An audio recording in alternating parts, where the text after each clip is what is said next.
Y es que con este video quería contarles mi historia de cómo fue que aprendí inglés y portugués, tratando de aprender o ver cómo puedo hablarle más a la cámara, ya que aunque no lo parezca, grabar videos y hacer que tengan sentido al final de la edición es un poco complejo. Y qué mejor idea que contarles una historia que yo personalmente conozca y que salga directamente desde la cabeza. Así que si mi experiencia en alguna forma le ayuda en caso de que ustedes estén intentando aprender un lenguaje, ojalá mi experiencia les ayude en caso de que estén intentando aprender algún lenguaje. Más o menos cuando tenía como 15 años, no tenía ningún tipo de cosa o algo para hacer, digamos, lo único que tenía planeado era como seguirlo del colegio y listo.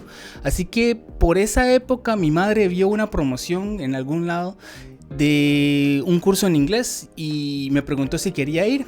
Últimamente no tenía nada mejor que hacer, entonces decidí ir y aprovechar la oportunidad que me estaba dando mi madre. Entonces, ¿cuál era el reto? El reto era que las clases se impartían en San José. Yo vivía en Heredia, Costa Rica, y era un viaje más o menos de 30-40 minutos en bus, lo cual no me molestaba porque realmente me gusta viajar, y de hecho era espectacular ya bajándose de la parada final donde lo dejaba el bus hasta el curso directamente, caminar por toda la avenida central, no sé, respirar un poco ese aire fresco que tenía en aquel momento, es un poquito frío, y conocer nueva gente. Era un tour bastante agradable los sábados. Al principio era todo emocionante y como todo lo nuevo siempre hay un tipo de emoción, pero después como que, bueno, para ser honesto, no le tomé mucho entusiasmo. Ya después empezó a volverse un poco aburrido, tener que aprender gramática, estudiar y hacer los exámenes y todo eso, ¿verdad? Pero la cosa buena fue que sí aprendí bastante. Por ese momento mi primo me introdujo a un juego de cartas, y el truco con este juego de cartas era que las instrucciones de lo que cada carta hacía venía en inglés. Entonces el juego en sí solo se basa en estrategias que son un poco complejas, ya que las reglas no son tan sencillas, pero lo bueno es que me ayudó a aprender bastante vocabulario tratando de entender lo que cada carta hacía. De hecho, ¿sabe qué? Voy a mostrarles una carta para que vean más o menos.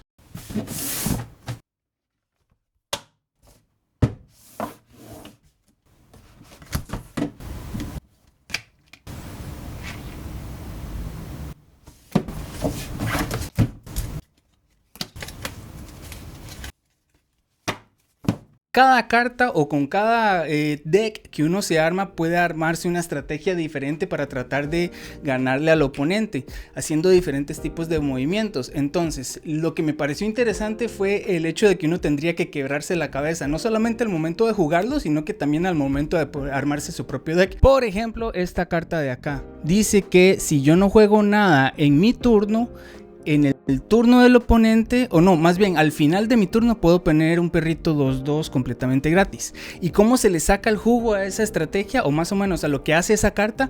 Básicamente evitar jugar en mi turno y jugar en el turno del oponente con cartas que tengan esa habilidad en particular, counters o flash y esas cosas. Pero bueno, me estoy saliendo del tema, volvamos a lo que veníamos, ¿verdad? Con esto del inglés. Y es que, entre otras cosas, los exámenes del colegio, los exámenes de inglés empezaron a parecer un poco más fáciles, aunque para ese momento todavía no tenía la confianza para poder hablar con alguien ya un poco más fluido. Pero lo bueno fue eso, los exámenes realmente eran más sencillos. De hecho, la primera vez que interactué con alguien que hablaba inglés de forma nativa, que no hablaba español, fue una chica que estaba buscando, ni siquiera me acuerdo qué cosa, pero la cuestión es que me sentí total y completamente inutilizado.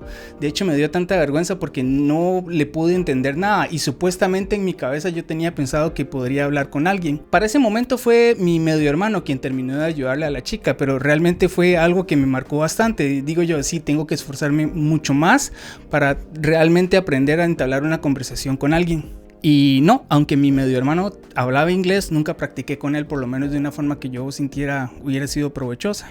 Así que seguí estudiando, trabajando y esas cosas. Ya después, cuando cumplí 18 años, inmediatamente lo primero que se me vino a la cabeza fue buscar un trabajo en un call center, donde me dieran la oportunidad de terminar de desarrollarme, porque lo que sentía era que me faltaba demasiada práctica. Así que apliqué a un call center en particular, donde yo sé que esta oportunidad sí estaba abierta. Y la chica de recursos humanos que me entrevistó me dijo que tendría que hacer un examen como para probar el nivel de inglés que uno tenía en ese momento, y para pasar y poder ser contratado tendría que sacarme un 85%. Y adivinen qué, me saqué un 79%, o sea, ni siquiera como para poder decir, estuve cerca, no. Pero la chica después volvió a hablar conmigo y me dijo que aunque no tenía la nota mínima para ser contratado, podría ser considerado para llevar un curso y refrescar o más que todo reforzar lo que ya sabía para volver a poder intentar un examen y tratar de ver si me consiguen un contrato. Y así fue lo que hice ese curso, demoró como una semana, bastante intensivo realmente, porque eran bastantes horas al día y uno practicaba bastante y le hacían preguntas y hablaba con otra gente, además de eso hacían exámenes y eso, bueno. Después de eso hice el examen nuevamente de admisión y sí fui contratado. Para la cuenta para la cual fui contratado era como representante de servicio al cliente. La compañía vende routers, switches, modems y cosas así, donde el cliente llega y llama y dice que tiene un problema con su dispositivo. Ahí nosotros podríamos ofrecerle la opción de si un reemplazo técnico, un reemplazo del producto o un caso de soporte técnico. Eso depende de lo que tenga el cliente como contrato, garantía y esas cosas.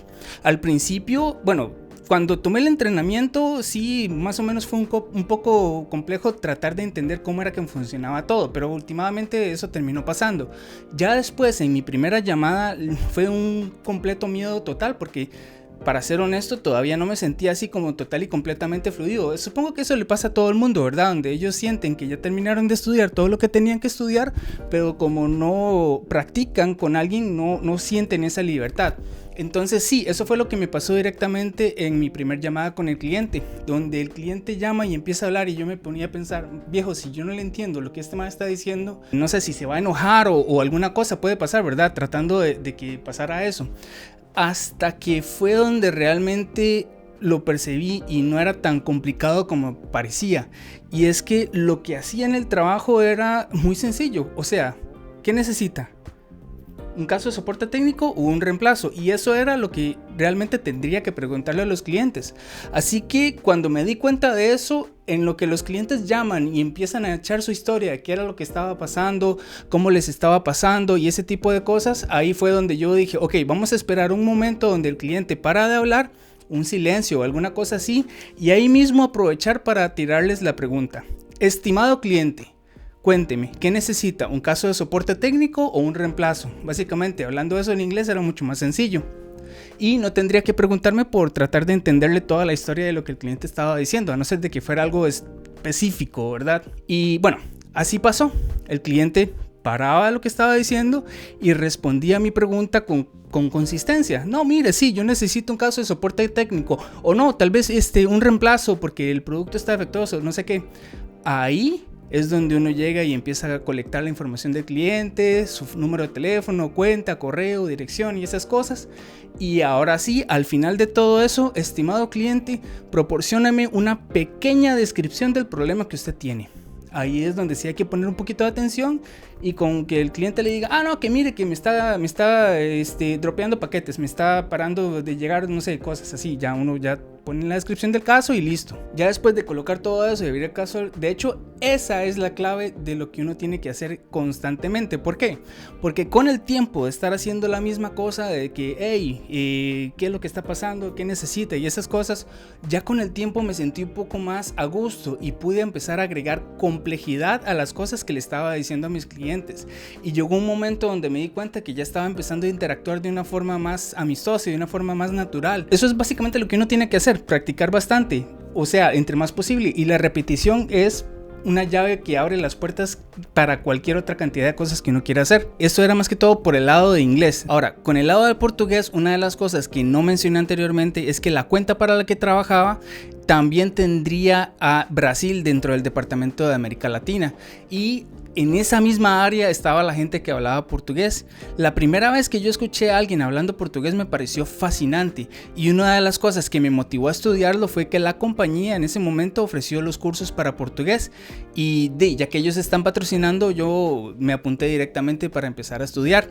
Y bueno, todo súper cool al inicio, aprendí vocabulario, verbos, conjugaciones y a practicar y todas esas cosas. Y bueno, esa es la clave y eso es uno de los puntos que quiero resaltar. Cuando uno está aprendiendo un idioma, practicar, practicar y practicar es básicamente la llave para aprenderlo, porque sin eso todo lo que uno estudia, aunque sean años, se le va a olvidar. De hecho, aunque usted haya hablado cualquier idioma durante muchos años y no lo estuvo practicando, se le van a ir olvidando las cosas y después tiene que retomar. Volviendo al tema, cuando la cuenta cerró, yo intenté buscar trabajos que tuvieran que ver con portugués. Porque, bueno, sí, claramente yo estuve trabajando en otras cosas, pero como dejé el portugués de lado, se me fue olvidando poco a poco. Y aunque sí intentar buscar trabajos que tuvieran que ver con portugués, como ya podrán imaginarse, el nivel que tendría era tan mediocre que no cumplía las expectativas para ser contratado. Así que seguí buscando y nada, pero al final de cuentas, bueno, ¿qué te voy a decir? Y ya después de intentar buscar trabajos, desistí y no busqué más trabajos que tuvieran que ver con portugués porque realmente no estaba consiguiendo nada y yo necesitaba ganar dinero. Entonces, lo que pasó fue sorprendente porque no puedo creer la suerte que tenía para ese momento. El siguiente trabajo para el que encontré, que no era nada que ver con portugués, pero sí encontré para inglés, era para trabajar tiquetes de Norteamérica, ¿verdad? Todo bien, pero la cuestión de esos tiquetes era que también llegaban tiquetes de otras áreas del mundo. Por ejemplo, si usted habla, no sé, alemán, francés o chino o una cosa así, y usted sabe lo que está haciendo, claramente hablando el idioma y puede trabajar esos tickets, agárrelos. Entonces eso era lo espectacular, porque también caían tiquetes de Brasil. Entonces ya con eso en mente digo yo, viejo, esta es la oportunidad perfecta. Decidí para ese momento estudiar de nuevo portugués en un curso de la universidad y ahí mismo empecé a retomar y ganar todo lo que había perdido con el tiempo. Y cuando ya me sentía un poco mejor, ahí sí empecé a agarrar tickets de portugués. Me dieron permiso de agarrar los tickets del tipo estatus, donde uno llama al cliente y le dice, estimado cliente, lo llamo por su ticket tal y tal y tal, este es el estatus, la situación es esta, chao. Bla. Y así, con el tiempo uno simplemente va ganando más y más y más confianza. Y pasó lo mismo que había pasado cuando estaba aprendiendo, cuando terminé de aprender inglés del lado de la otra cuenta. Y es que sí, con tanta repetición de la misma cosa, con el tiempo me sentí lo suficientemente confiado como para empezar a agregar complejidad y cosas nuevas a las oraciones que le decía a los clientes. Y así mismo terminar de agarrando tickets de otro tipo de problemas o otro tipo de magnitud o de dificultad.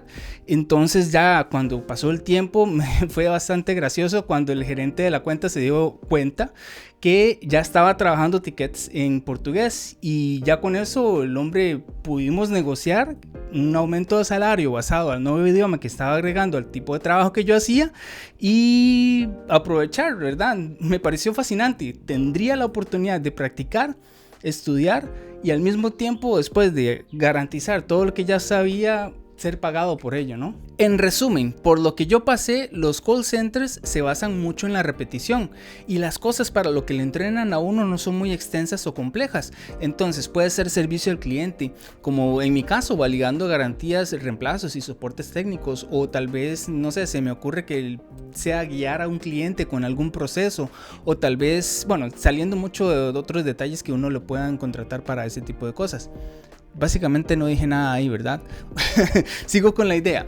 Lo que quiero decir es que la idea sería buscar un lugar, no tiene que ser un call center o algún lugar así, puede ser lo que sea, pero la idea es que cualquier idioma necesita mucha repetición. Supongo que eso vale para cualquier idioma o para cualquier cosa que uno quiera hacer, incluyendo programación o cualquier estudio que uno tenga que ver o no sé, medicina o lo que sea. Por el lado de portugués, uno de los mayores retos que me costó al intentar aprenderlo fue tratar de entender cuál es la diferencia o hasta dónde llega la diferencia, mejor dicho, entre el español y el portugués, porque son tan parecidos que eso es lo que lo hace complejo. Por ejemplo, ¿qué entenderían si yo les digo ella está grávida? Cuando yo escuché esa palabra por primera vez o esa frase por primera vez, lo primero que pensé fue que algo le pasó, físicamente está mal o no sé, de salud o lo que sea, ¿verdad? Y es que en realidad eso significa que ella está embarazada.